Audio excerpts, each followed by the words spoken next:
நம்ம இந்திய ராணுவம் உள்நாட்டிலே உருவாக்கப்பட்ட man portable anti take guided missile இந்த வெப்பன் சிஸ்டத்தை சக்சஸ்ஃபுல்லா பாத்தீங்கன்னா சோதனைக்கு உட்படுத்தி அதை வெற்றி அடைஞ்சிருக்காங்க. டிஆர்டிஓ ஒரு தரமான சம்பவத்தை லேட்டஸ்டா நிகழ்த்தியிருக்காங்க. இதை பத்தின மிக முக்கியமான தகவல் தான் இந்த வீடியோ நம்ம தெரிஞ்சுக்க போறோம் ஃப்ரெண்ட்ஸ்.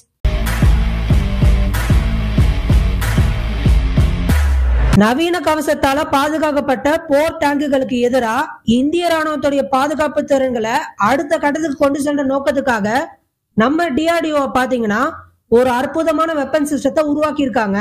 சோ அதுக்கு பேர் தாங்க man portable anti tank guided system.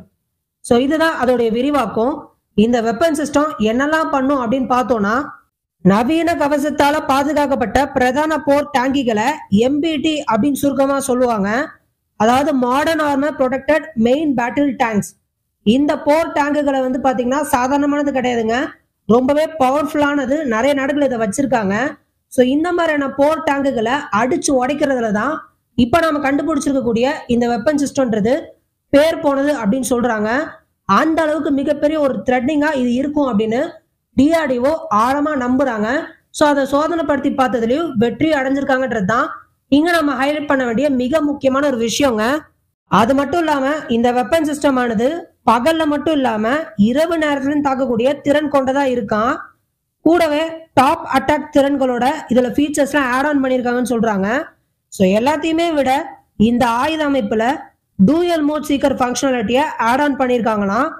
இது டேங்குகளுக்கு இடையான போர் சூழ்நிலைகளை அட்டகாசமா செயல்திறனை வெளிப்படுத்தும்னு ரொம்ப பெரிய அளவுல இதை பத்தி நம்பிக்கை தெரிவிச்சிருக்காங்க. ராஜஸ்தான்ல உள்ள பொக்ரான் ஃபீல்ட் ஃபயரிங் ரேஞ்சில் நடந்த சோதனையில இந்த மிசைல் எப்படி வேலை செய்யும் அப்படின்றது ரொம்ப அழகா வெளிப்படுத்தப்பட்டிருக்குங்க. Man portable launcher, target acquisition system, fire control unit இது எல்லாமே உள்ளடக்கியதா இருந்திருக்குங்க. ஸோ இனிமே யாராவது நம்ம இந்திய எல்லை பகுதிகளில் அத்துமீறி நுழையணும்னு நினைச்சாங்கன்னா மிகப்பெரிய ஆப்பு அவங்களுக்கு காத்திருக்கு அப்படின்னு நம்ம சொல்லலாங்க. ஸோ இதை பத்தி நீங்க என்ன நினைக்கிறீங்க? உங்களுக்கு என்ன தோணுது?